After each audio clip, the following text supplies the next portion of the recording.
বন্ধুরা, আজকে আমি নিয়ে চলে আসলাম কালভার্ট মুরগির মাংসের রেসিপি। মাংসটাকে কেটে ধুয়ে নিলাম।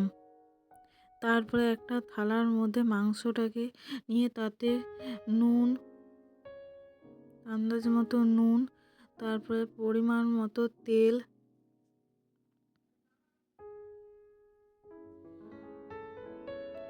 তারপরে হলুদ গুঁড়ো 2 চামচের মতো, লঙ্কা গুঁড়ো 1 চামচের মতো, জিরে গুঁড়ো 2 চামচের মতো, সব ছোট চামচ। তারপর মাংসটা ভালো করে মাখিয়ে নিলাম। মাখাতে মাখাতে মনে হলো যে একটু হলুদ কম পড়েছে, তাই একটু হলুদ গুঁড়ো নিয়ে নিলাম। ওই তোমরা 2 থেকে আড়াই চামচ নিলেই হয়ে যাবে ছোট চামচের। মাংসটা ভালো করে মাখানোর পরে চাপা দিয়ে 10 মিনিটের মতো রেস্টে রাখলাম। তারপর একটা কড়ার মধ্যে তেল নিলাম, তাতে আলুগুলো দিলাম, দিয়ে নুন, হলুদ দিয়ে ভালো করে নেড়ে নিলাম। ওই আলুগুলো লাল লাল করে ভাজার জন্য। লাল লাল ভাজা হয়ে যাওয়ার পরে আলুগুলো তুলে নিলাম।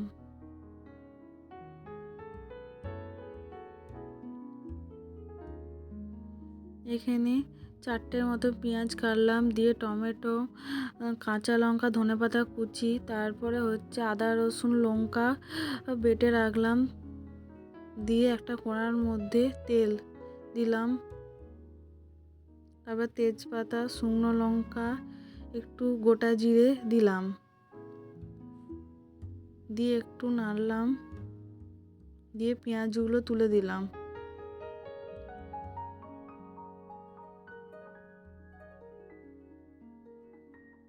তারপরে 4টের মতন কাঁচা লঙ্কা দিলাম।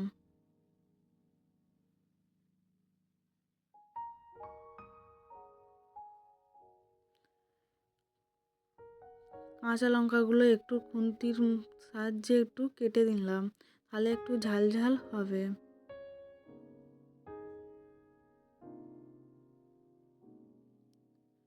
তারপর ভালো করে ভাজা হয়ে যাওয়ার পরে, লাল লাল করে ভাজা হয়ে যাওয়ার পরে টমেটোগুলো তুলে দিলাম। তারপর টমেটোগুলো ভালো করে ভাজার জন্য নেড়ে নিলাম। একটু নুন দিলাম, যাতে টমেটোগুলো ভালো করে ভাজা হয়ে যায়।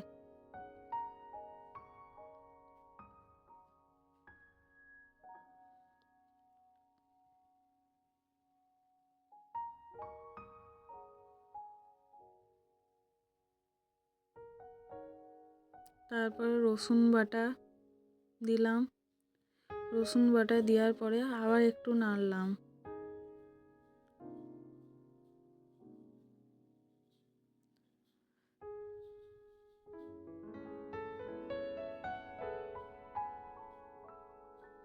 তারপরে আদা বাটাটা দিয়ে দিলাম।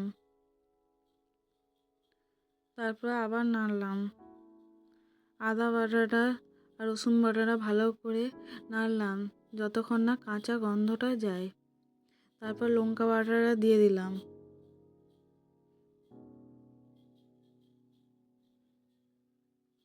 দিয়ে মশলাটাকে ভালো করে নাড়লাম।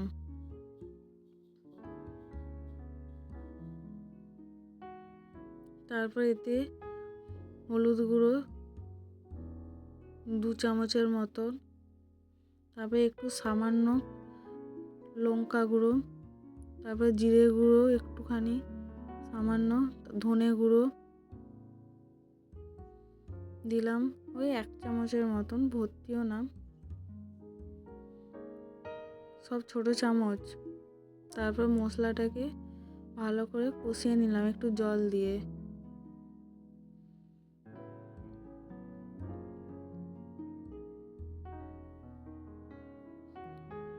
যতক্ষণ না তেল বেরোয় ততক্ষণ মশলাটা ভালো করে কষিয়ে নিলাম।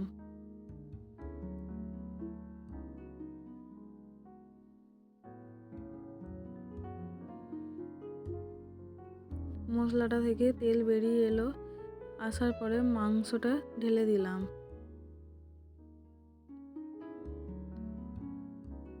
দিয়ে মাংসটা ভালো করে নেড়ে নিলাম।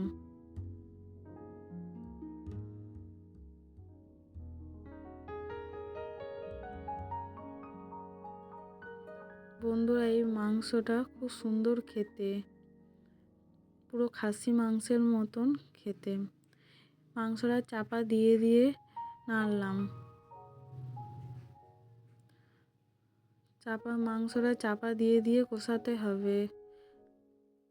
আর এই মাংসটা সিদ্ধ হতে দেরি হয়, তাই আমি চাপা দিয়ে দিয়ে নাড়লাম।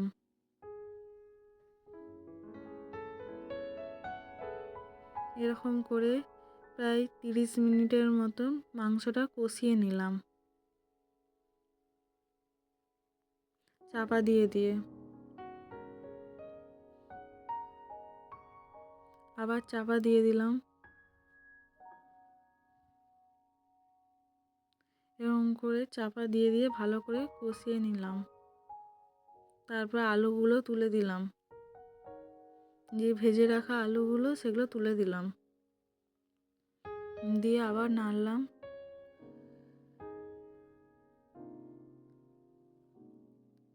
দেখো, আমার মাংস থেকে তেল বেরিয়ে এসছে।